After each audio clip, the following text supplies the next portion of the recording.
I've got very little time, so please, could you let me screen share, Mike? Mike, you are muted.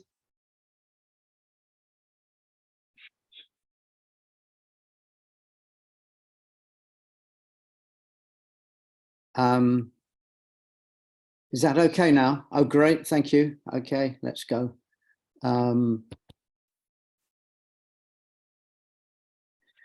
Okay, I'm going to zap through this at some speed because my shortage of time. I'm going to focus on the situation of Palestinian workers who work for Israeli companies, or the Israeli government, or settlements, and their situation, their working conditions. And you could tell straight away from this photograph, this is a checkpoint where Palestinian workers have to pass through in order to get from the West Bank into Israel to find work.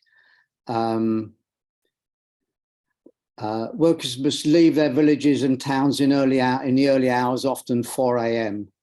With overcrowded checkpoints, they suffer lengthy, invasive, humiliating security checks by Israeli military and armed guards. Checkpoints are particularly dangerous for women. In 2017, the International Labour Organization documented that checkpoints increase the risk of sexual harassment of Palestinian women. The lengthy journeys extend the working day to up to 16 hours. Sleep-deprived workers are prone to car accidents and injuries at work. There are numerous fatal accidents on their way into the settlements. So what are the trade unions doing about this? Well, the dominant trade union, the Histadrut, does not get a good report from the Palestinian Confederation of Trade Unions. They underline the importance of boycotting the Histadrut because of its blatant complicity in Israel's policies of occupation, settlement building, apartheid, and hijacking of Palestinians' rights. In 2010, the Histadrut was complicit in the theft of $260 million worth of wages from Palestinian workers. The money was taken by various Israeli institutions, including the Histadrut. So they join other trade unions where both Jewish workers and Palestinians have equal membership. One of such is Koach La'ovdim. In 2011, it expanded considerably amongst public sector workers. Protests generated an awareness of organized labor and won a degree of public support. In 2013, a total of 5,030 workers in 7 organizations joined. Another organization, Wachman, had a strike in the same period, August 22, a very powerful strike, but was still rather directionless and leaderless. Wachman grew out of the Workers' Advice Center, a small independent labor organization, mainly for disadvantaged employees, not catered for by the larger federations. Focuses on disempowered groups like truck drivers, women doing farm work, facing threats and intimidation by employers. I just need to get, that's better. In 2011, it saw a wave of recruitment from Palestinian workers from the Occupied Palestinian Territories, from factory workers to college teaching staff. Some 245 workers organized under the auspices of Wachman in 2012 and a further 229 in 2013. So they're small, but they're very important.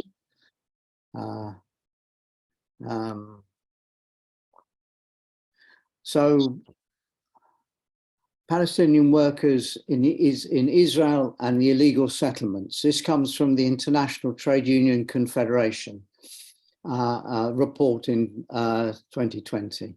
The international community can no longer ignore the dehumanizing arrangements for workers desperate to feed their families and forced to work in Israel or in illegal settlements. The permit system of brokers controlling access to work and forcing workers to pay for the right to work is scandalous and must be abolished. Withholding of social security benefits from workers and the Palestinian Social Protection Authority is simply theft. So I've just got to get rid of this.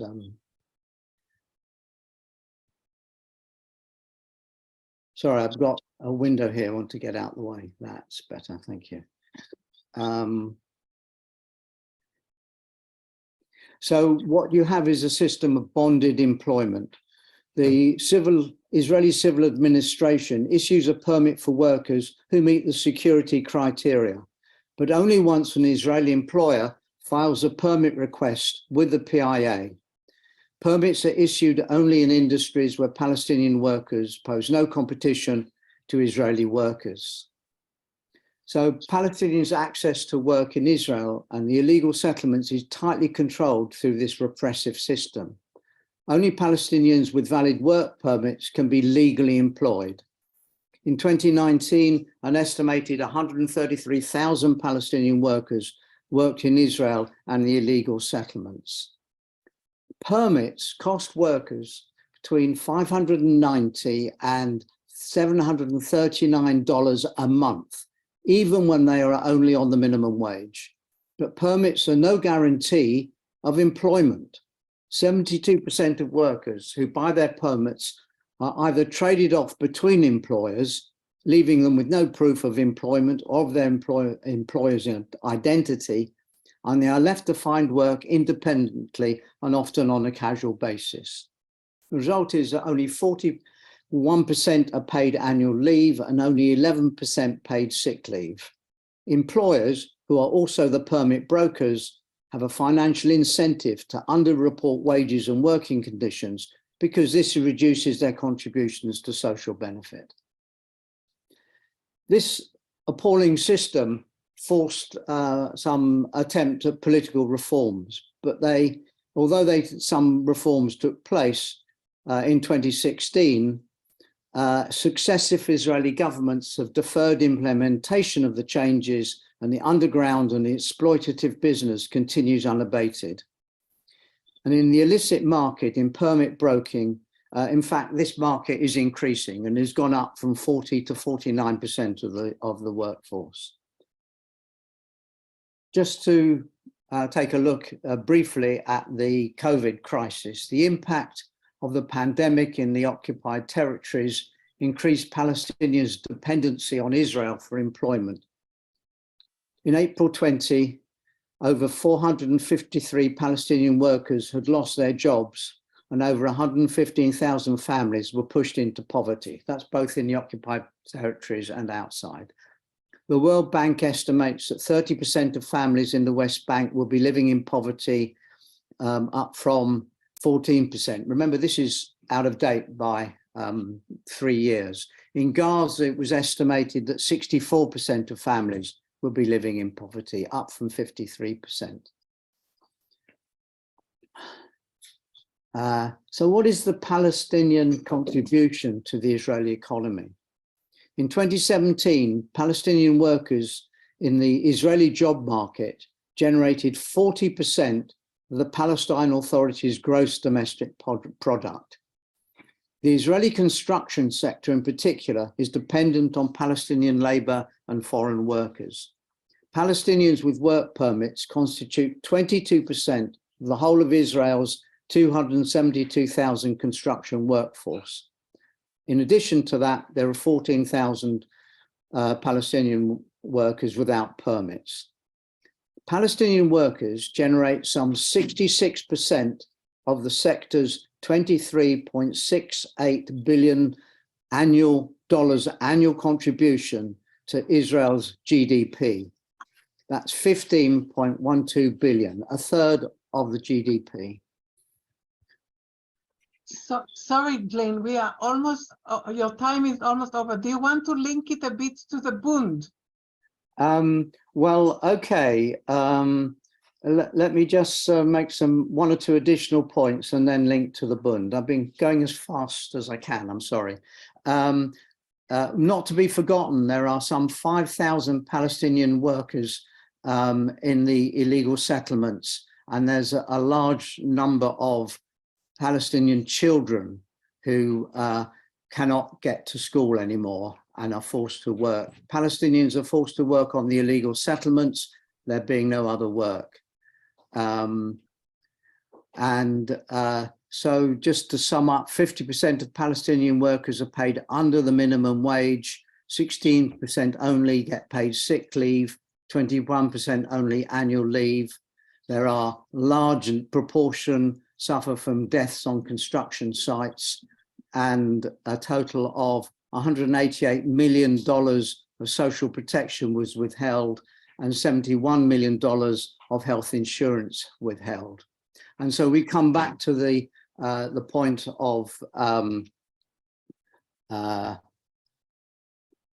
Bund and its principles. And if we're Jewish socialists, always with the oppressed, never with the oppressor, and counterposed to Zionism and the Zionist state that is Israel and its particular right-wing nature at the moment, extreme right-wing nature, then we have to work and build solidarity with the Palestinians in the trade unions that they can join to improve their circumstances in Israel-Palestine.